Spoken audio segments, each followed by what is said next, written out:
sahabat dimanapun kita berada, satu kesempatan lagi kita boleh bisa menikmati hari yang dianugerahkan Tuhan, dan pagi hari ini kembali kita akan membaca dan merenungkan kebenaran firman Tuhan. Ada beberapa bagian Alkitab yang kita akan baca pada pagi hari ini, tapi mari kita bersama-sama membuka pertama di dalam kitab Matius pasalnya yang ke-24. Matius pasal yang ke-24 kita akan melihat di dalam ayatnya yang ke-12. Matius pasal yang ke-24 ayatnya yang ke-12. Demikianlah firman Tuhan, dan karena makin bertambahnya kedurhakaan, maka kasih kebanyakan orang akan menjadi dingin. Sekali lagi saya baca untuk kita. Dan karena makin bertambahnya kedurhakaan, maka kasih kebanyakan orang akan menjadi dingin. Beberapa waktu yang lalu kita dikejutkan, kita dibuat gempar tentang peristiwa yang mengenaskan yang terjadi kepada saudara-saudara kita yang berada di Sigi. Nah, ini merupakan satu hal yang terjadi yang memprihatinkan bagi kita semua. Karena itu kita sebagai orang yang percaya tentunya melihat hal ini dalam pandangan kita sebagai orang percaya, selain sebagai satu tragedi kemanusiaan, tetapi juga sebagai satu ujian iman bagi kita sebagai orang-orang yang percaya. Dalam ayat yang kita baca pagi hari ini di dalam Matius 24 ayat yang ke-12, ini merupakan pernyataan-pernyataan Tuhan tentang bagaimana akan adanya penderitaan-penderitaan yang mengawali kedatangan Tuhan. Dan Alkitab menyatakan di sana bahwa karena makin bertambahnya kedurhakaan, artinya bahwa di hari-hari terakhir kedurhakaan itu akan semakin bertambah, dan dikatakan bahwa kasih kebanyakan orang akan menjadi dingin. Karena memang firman Tuhan juga mengatakan bahwa hari-hari ini adalah hari-hari yang jahat. Nah, kita sudah berada di bulan Desember, di mana kita sebagai orang percaya tentunya akan merayakan, memperingati Natal kelahiran Tuhan Yesus Kristus yang sudah datang ke dalam dunia. Dia yang adalah Tuhan menjelma menjadi manusia, mengambil rupa sama seperti manusia, dan tentunya dalam tujuan untuk menjadi penebusan bagi dosa kita. Nah, di dalam momen perayaan Natal kita, tentunya kita menyadari bahwa peringatan Natal juga mengingatkan kita tentang kasih Tuhan. Dia yang adalah kasih, kata firman Tuhan, Allah adalah kasih. Karena itu dalam ajaran kebenaran firman Tuhan, ajaran Tuhan Yesus berbicara tentang kasih. Nah, pada pagi hari ini saya mengangkat tema tentang love God, love people, karena dalam kebenaran firman Tuhan, Yesus sendiri merangkum seluruh hukum yang ada di dalam Taurat itu dalam dua hukum atau yang disebut dalam hukum kasih. Kalau kita melihat di dalam Matius pasalnya yang ke-22, Matius pasalnya yang ke-22 ayatnya yang ke-37 sampai ayatnya, mari kita akan melihat di dalam Matius pasal 22. Kita membaca di dalam ayat yang ke-34 mulai sampai ayatnya yang ke-40. Saya baca untuk kita semua. Hukum yang terutama. Ketika orang-orang Farisi mendengar bahwa Yesus telah membuat orang-orang Saduki itu bungkam, berkumpullah mereka. Dan seorang dari mereka, seorang ahli Taurat, bertanya untuk mencobai dia. Guru, hukum manakah yang terutama dalam hukum Taurat? Jawab Yesus kepadanya, kasihilah Tuhan Allahmu dengan segenap hatimu, dan dengan segenap jiwamu, dan dengan segenap akal budimu. Itulah hukum yang terutama dan yang pertama. Dan hukum yang kedua yang sama dengan itu, ialah kasihilah sesamamu manusia, seperti dirimu sendiri. Pada kedua hukum inilah tergantung seluruh hukum Taurat dan kitab para nabi. Yesus mengatakan bahwa pada kedua hukum ini yaitu hukum kasih ini, mengasihi Allah, kemudian mengasihi sesama manusia. Pada kedua hukum inilah dikatakan firman Tuhan tergantung seluruh hukum Taurat dan kitab para nabi. Artinya bahwa memang ajaran Tuhan Yesus adalah ajaran kasih, di mana landasan kasih yang paling utama adalah pertama kita mengasihi Allah. Yang dikatakan di dalam ayatnya yang ke-37 tadi. Kasihilah Tuhan Allahmu dengan segenap hatimu dan dengan segenap jiwamu dan dengan segenap akal budimu. Alkitab menjelaskan bahwa pada waktu kita mengasihi Tuhan itu dilakukan dengan segenap hati, segenap kekuatan kita, segenap akal budi kita, segenap jiwa kita. Itu yang dikatakan dalam firman Tuhan. Hal yang pertama adalah kita mengasihi Allah. Ya, kita kembali kepada kasih yang seperti yang disampaikan di dalam firman Tuhan yang kita baca di awal di dalam Matius pasal 24 tadi ayat 12, di mana kasih kebanyakan orang akan menjadi dingin. Biarlah kita sebagai orang-orang yang percaya kepada Tuhan, justru kita membawa kasih kita kepada sesama, kepada dunia ini, di mana dunia ini sedang dikatakan firman Tuhan mulai kasih kebanyakan orang menjadi dingin. Pertama kita harus melihat bahwa hal yang utama adalah kita mengasihi Allah. Kasihilah Tuhan Allahmu. Kalau kita melihat di dalam kebenaran firman Tuhan dalam Taurat yang diberikan oleh Tuhan kepada Musa dalam 10 hukum, kalau kita membaca di dalam Keluaran pasal 20, Keluaran pasalnya yang ke-20, ayatnya yang pertama tentang ke-10 firman yang juga dibagi dalam 4 hukum pertama itu berbicara tentang mengasihi Tuhan, dan 6 hukum selanjutnya berbicara tentang bagaimana hubungan dengan sesama. Kalau kita melihat di dalam ayatnya yang pertama hingga ayat yang ke-11, di sini penjabaran tentang bagaimana kita mengasihi Tuhan. Dikatakan, lalu Allah mengucapkan segala firman ini. Akulah Tuhan Allahmu yang membawa engkau keluar dari tanah Mesir, dari tempat perbudakan. Jangan ada padamu Allah lain di hadapanku. Jadi pada waktu dikatakan mengasihi Allah dengan segenap hati, dengan segenap jiwa, dengan segenap kekuatan kita, yang merupakan hukum yang terutama dan yang pertama kata Yesus sendiri, di dalamnya adalah kita tidak boleh ada Allah yang lain, ya, tidak boleh ada Allah yang lain selain daripada Tuhan, ya, tidak boleh ada Allah yang lain. Nah, memang mungkin kita tidak menyembah patung, tetapi hal-hal yang menjadi prioritas atau yang menjadi utama dalam kehidupan kita, yang membuat waktu dan seluruh tenaga kita terfokus, tersita untuk hal itu, bisa menjadi berhala dalam kehidupan kita, bisa menjadi Allah yang lain dalam kehidupan kita, ya, di hari-hari ini. Kemudian dikatakan, jangan membuat bagimu patung yang menyerupai apapun yang ada di langit di atas, atau yang ada di bumi di bawah, atau yang ada di dalam air di bawah bumi.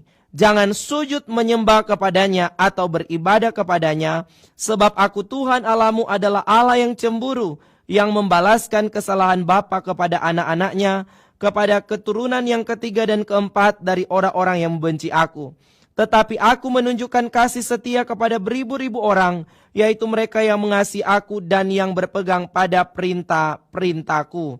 Jadi tidak boleh ada sesembahan yang lain selain Allah, tentunya di dalam Tuhan Yesus Kristus.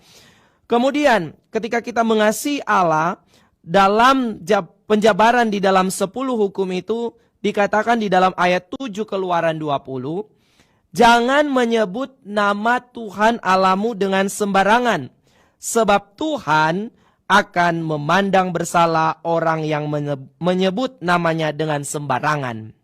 Ya, ini juga kita menghargai, kita menghormati kekudusan nama Tuhan. Jangan sembarangan kita menyebut nama Tuhan. Jangan kita memakai nama Tuhan untuk maksud-maksud dan tujuan-tujuan agar supaya keinginan-keinginan kita berjalan dengan mulus, kita pakai nama Tuhan, kita janji-janji tanpa menepati, kita pakai nama Tuhan agar supaya orang yakin ya. Misalnya kita berjanji, oh demi Tuhan, kita misalnya pinjam uang, kemudian demi Tuhan saya akan ganti dan sebagainya. Padahal ternyata tidak seperti yang disampaikan ya. Tidak boleh kita, dikatakan firman Tuhan, menggunakan nama Tuhan Allah dengan sembarangan ya. Kita menghormati kekudusan nama Tuhan, apalagi orang menyebut nama Tuhan kemudian disertai dengan makian dan sebagainya. Dari mulut yang sama keluar berkat tapi keluar juga kutuk. Itu tidak boleh kata firman Tuhan ya. Selanjutnya dikatakan di dalam ayat 8, ingatlah dan kuduskanlah hari Sabat, 6 hari lamanya engkau akan bekerja dan melakukan segala pekerjaanmu. Tetapi hari ke-7 adalah hari Sabat Tuhan Allahmu, maka jangan melakukan suatu pekerjaan engkau atau anakmu laki-laki atau anakmu perempuan atau hambamu laki-laki atau hambamu perempuan atau hewanmu atau orang asing yang di tempat kediamanmu. Sebab 6 hari lamanya Tuhan menjadikan langit dan bumi, laut dan segala isinya, dan ia berhenti pada hari ke-7. Itulah sebabnya Tuhan memberkati hari Sabat dan menguduskannya. Intinya bahwa ketika kita mengasihi Tuhan, Tuhan menghendaki kita memberikan waktu bagi Dia, menyisihkan waktu dari seluruh keberadaan kehidupan kita untuk kita bawa kepada Tuhan. Dikatakan bahwa Tuhan saja 6 hari menciptakan langit dan bumi, kemudian Dia beristirahat. Ada hari yang dikhususkan, ada hari yang dikuduskan, untuk dimana kita boleh berhenti dari segala aktivitas kita, dimana kita boleh mengkhususkan hari itu untuk kita memuji memuliakan Tuhan. Artinya ada waktu dimana kita bersekutu dengan Tuhan. Jadi dalam kaitannya dengan mengasihi Allah, ya ini tadi ya, Tuhan Yesus sudah merangkum dalam 10 hukum tadi, 4 hukum pertama dalam 1 hukum, yaitu kasihilah Tuhan Allahmu dengan segenap hatimu, dengan segenap jiwamu, dengan segenap akal budimu. Nah, orang-orang yang mengasihi Tuhan itu dapat terlihat dari bagaimana dia melakukan perintah Tuhan. Jadi bukan hanya berkata bahwa oh saya mengasihi Tuhan, atau bukan hanya bernyanyi saya mengasihi Tuhan, ku mau cinta Yesus selamanya, atau sebagainya yang berkaitan dengan mengasihi Tuhan, lagu-lagu pujian tentang mengasihi Tuhan. Tetapi orang yang mengasihi Tuhan itu akan terlihat dari bagaimana dia melakukan perintah Tuhan. Seperti yang dinyatakan di dalam Yohanes pasal 14 ayatnya yang ke-15. Firman Tuhan berkata, jikalau kamu mengasihi aku, kamu akan menuruti segala perintahku. Perhatikan baik ayat ini, dikatakan, jikalau kamu mengasihi aku, kamu akan menuruti segala perintahku. Jadi orang-orang yang mengasihi Tuhan itu, kata Yesus, bahwa ketika dia mengasihi Tuhan, dia mengasihi Yesus, dia akan menuruti segala perintah Tuhan. Jadi ini yang menjadi landasan. Ketika kita mengatakan bahwa kita mengasihi Tuhan, apakah benar kita melakukan perintah Tuhan? Kalau kita belum melakukan, dikatakan segala perintah Tuhan, maka berarti kita belum sungguh-sungguh mengasihi Tuhan. Karena mengasihi Tuhan itu harus dengan segenap hati, harus dengan segenap jiwa, harus dengan segenap kekuatan, harus dengan segenap akal budi. Kita harus terus berjuang, kita harus terus berusaha untuk benar-benar bahwa kita ini adalah orang-orang yang mengasihi Tuhan. Harus menuruti segala perintah-perintah Tuhan. Nah, kasih kepada Allah menjadi landasan, menjadi dasar daripada segalanya. Dalam menjalani kehidupan ini, ketika kita menjadi orang percaya, Allah yang adalah kasih, dan kita harus benar-benar mengasihi Allah, seperti yang dikatakan firman Tuhan, dengan segenap hati kita, dengan segenap kekuatan kita, dengan segenap akal budi kita, dengan segenap jiwa kita. Ini yang pertama. Kemudian, dalam ayatnya yang selanjutnya di dalam Matius pasal 22 dikatakan di dalam ayatnya yang ke-39, dan hukum yang kedua Yang sama dengan itu ialah kasihilah sesamamu manusia seperti dirimu sendiri. Pada kedua hukum inilah tergantung seluruh hukum Taurat dan kitab para nabi. Hukum yang kedua yang merangkum dari 10 hukum tadi dikatakan adalah kasihilah sesamamu manusia seperti dirimu sendiri. Sahabat dimanapun berada, tentunya orang ketika dia semakin mengasihi Tuhan, dia akan menuruti segala perintah Tuhan. Di dalamnya adalah bagaimana dia mewujud nyatakan kasihnya kepada Tuhan itu dengan juga kasih kepada sesama manusia. Kita kembali kepada Keluaran pasal 20. Dalam Keluaran pasal 20 penjabaran tentang mengasihi sesama manusia. Keluaran 20 ayatnya yang ke-12 dikatakan dalam 6 hukum yang selanjutnya. Pertama di dalam ayat 12 itu dikatakan hormatilah ayahmu dan ibumu supaya lanjut umurmu di tanah yang diberikan Tuhan Allahmu kepadamu. Hormatilah ayahmu dan ibumu supaya lanjut umurmu di tanah yang diberikan Tuhan Allahmu kepadamu. Jadi bagaimana kita mengasihi sesama kita manusia, di dalamnya juga ada orang tua kita. Alkitab menyatakan bahwa kita harus menghormati orang tua kita. Supaya apa? Supaya lanjut umur kita. Ya, bagaimana dengan keberadaan kita sebagai anak-anak yang dipercayakan Tuhan, ada di tengah-tengah keluarga, sekalipun orang tua kita dengan latar belakang pendidikan, dengan keberadaan mereka yang mungkin sangat terbatas dalam segala keadaan mereka, Tuhan tidak secara kebetulan menempatkan kita ada di tengah-tengah keluarga. Karena itu Tuhan menghendaki kita agar supaya kita menghormati orang tua kita. Jangan ketika orang tua kita sudah semakin tua, kita mulai memperlakukan mereka dengan seenaknya. Kita mengabaikan mereka, bahkan kita tidak memperhatikan kehidupan mereka. Kemudian selanjutnya dikatakan, jangan membunuh. Nah, perhatikan baik. Di sini ketika kita mengamati bahwa kita ini mau menjadi orang-orang yang mengasihi Tuhan, kita harus mengasihi sesama kita. Dan Tuhan telah memberikan firman-Nya bahwa di dalam kita mengasihi sesama kita, dikatakan bahwa ada perintah supaya jangan membunuh. Ya, jangan membunuh. Artinya Tuhan menjamin hak hidup kita sebagai sesama kita. Kita harus memperhatikan, ya, menjaga kehidupan orang-orang yang ada di sekitar kita. Kita tidak boleh dengan seenaknya, ya. Ketika kita mengasihi Tuhan, kita mengerti tentang perintah-perintah Tuhan, di dalamnya adalah kita tidak boleh membunuh. Selanjutnya, jangan berzina. Nah, Tuhan juga menjamin tentang bagaimana keberadaan kehidupan keluarga.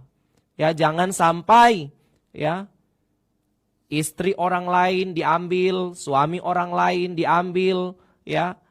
Ada orang sini bilang hugel dan sebagainya. Ya, Alkitab mengatakan ketika kita mengasihi sesama, di dalamnya adalah jangan berzina. Kemudian jangan mencuri, ya.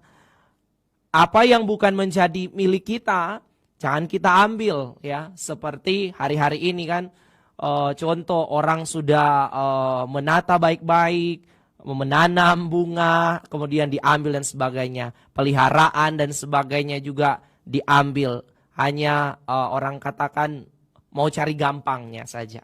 Ya, dalam keadaan susah, apapun alasannya tidak membenarkan sesuatu perbuatan yang melanggar hukum. Ya, mari kita menjadi pribadi-pribadi yang mengasihi sesama kita dengan menghargai kepemilikan orang lain. Kemudian dikatakan di dalam ayat yang selanjutnya, jangan kamu bersumpah.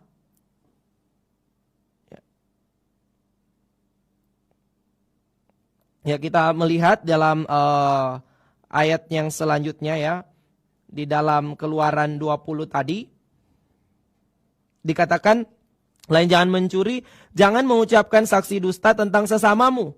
Ya, Mungkin kita berkata bahwa ini hanya dusta kecil, atau ada berkata dusta untuk kebaikan, saudara ya. Tapi Alkitab dengan jelas mengatakan jangan mengucapkan saksi dusta tentang sesamamu. Jangan yang salah dibenarkan, yang benar disalahkan. Itu mengucapkan saksi dusta tentang sesamamu. Kemudian jangan mengingini rumah sesamamu.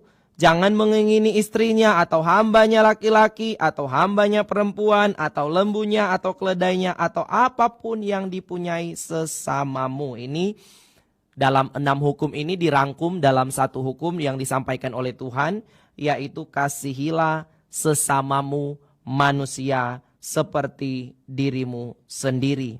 Jadi ketika kita semakin dekat dengan Tuhan, semakin kita menjadi orang-orang yang mengasihi Tuhan, tentunya kita juga akan mengasihi sesama kita. Namun ketika kita hanya menjadi orang-orang yang beragama, bisa jadi kita mengabaikan ya kasih kepada sesama kita. Ya, dengan mudah kita melakukan hal-hal yang tidak berkenan, ya. Kita tidak menghargai hak hidup orang, kita membunuh, kita berzina, kita mencuri, kita mengucapkan saksi dusta, kita mengambil yang bukan menjadi milik kita. Nah, itu dengan mudah karena kita apa? Tidak mendasari kepada kasih kita kepada Tuhan. Ya, ketika kita semakin mengasihi Tuhan, menjadi orang-orang yang percaya kepada Tuhan dengan sungguh-sungguh, maka saya percaya kita juga akan semakin mengasihi Tuhan, kita akan semakin juga mewujud nyatakan kasih kita kepada sesama. Matius 7 ayat 12. Matius pasal 7 ayatnya yang ke-12 berkata, segala sesuatu yang kamu kehendaki supaya orang perbuat kepadamu, perbuatlah demikian juga kepada mereka. Itulah isi seluruh hukum Taurat dan kitab para nabi. Saudara perhatikan, Alkitab mengatakan dalam ayat ini bahwa inilah isi seluruh hukum Taurat dan kitab para nabi. Apa itu? Yaitu ketika kita mau orang perbuat sesuatu kepada kita, perbuatlah demikian juga kepada mereka. Segala sesuatu yang kamu kehendaki supaya orang perbuat kepadamu, perbuatlah demikian juga kepada mereka. Jadi sebaliknya, tentunya kalau kita tidak mau orang melakukan seperti yang tidak mau kita alami, kita juga tidak boleh melakukan itu kepada orang lain. Tentunya ketika kita ingin dihormati, tentunya mari kita belajar untuk menghormati orang lain. Ketika kita ingin dihargai, mari kita belajar untuk menghargai orang lain. Ketika kita ingin dikasihi, mari kita mengasihi orang lain. Dan ketika kita tahu bahwa menyakiti itu tidak enak, maka jangan menyakiti orang lain. Ketika kita tahu bahwa didustai itu tidak enak, maka jangan mendustai orang lain. Ketika kita merasa bahwa ternyata ketika ada orang yang berjanji dan tidak tepati, maka itu tidak mengenakan, maka kita jangan mudah untuk berjanji dan akhirnya tidak menepati segala janji kita. Inilah kata firman Tuhan bahwa segala sesuatu yang kamu kehendaki supaya orang perbuat kepadamu, perbuatlah demikian juga kepada mereka. Jadi sahabat dimanapun berada, sebagai orang-orang yang mengasihi Tuhan, di momen di bulan ini kita akan memperingati, merayakan perayaan Natal, Allah yang adalah kasih. Mari kita kembali mewujud nyatakan kasih kita kepada Allah. Dan tentunya semakin kita mengasihi Allah, kita akan melakukan perintah-perintahnya seperti kata firman Tuhan. Dan tentunya ketika kita semakin mengasihi Allah, maka itu akan terwujud dalam kasih kita kepada sesama. Ingat, firman Tuhan sudah memberikan awasan bagi kita bahwa semakin bertambah-tambahnya kedurhakaan, maka kasih semakin banyak orang itu akan menjadi dingin. Biarlah kasih kita justru tidak menjadi dingin sebagai orang-orang percaya. Kasih kita kepada Tuhan tidak semakin suam, tidak dingin. Kemudian kasih kita kepada sesama juga, tetapi semakin menyala, semakin berkobar-kobar di dalam Tuhan. Kita semakin menjadi orang yang mengasihi Tuhan dan juga mengasihi sesama kita. Ingat bahwa hukum tentang kasih ini, kasih kepada Allah dan kasih kepada sesama itu, kita bisa melihat dari satu simbol yaitu salib. Ya, kasih kepada Allah dan kasih kepada sesama. Di dalamnya ada pengorbanan. Tentunya ketika kita mau mengasihi Tuhan, ada pengorbanan yang harus dilakukan. Ketika kita mengasihi sama, ada pengorbanan di dalamnya yang harus kita lakukan. Ada penyangkalan diri, kadang tidak enak untuk melakukan. Ada ketaatan di dalamnya. Karena itu, mari kita sebagai orang-orang yang percaya, kita kembali. Tuhan mengajarkan kepada kita hukum kasih. Dalam kedua hukum ini terletak seluruh hukum Taurat dan kitab para nabi, kata firman Tuhan. Mengasihi Tuhan, mengasihi sesama kita manusia. Jadilah orang-orang yang membawa kasih, membawa damai, sehingga orang boleh mengalami kasih Tuhan di tengah-tengah dunia yang semakin hari semakin jahat. Tuhan Yesus memberkati. Mari berdoa. Bapa kami dalam kerajaan surga, dalam nama Tuhan kami Yesus Kristus, kami bersyukur Engkau telah terlebih dahulu mengasihi kami, dan karena itu biarlah kami pun dapat mengasihi Engkau dengan segenap hati kami, dengan segenap jiwa kami, dengan segenap kekuatan kami, dengan segenap akal budi kami. Bahkan kami juga dapat mengasihi sesama kami, seperti kami mengasihi diri kami sendiri. Tolonglah kami Tuhan untuk dapat menjalani hari-hari kehidupan kami, menjadi orang-orang yang membawa damai, sehingga dimanapun kami berada orang-orang boleh mengalami kasih Tuhan. Terima kasih Tuhan Yesus, kami sudah berdoa. Haleluya. Amin.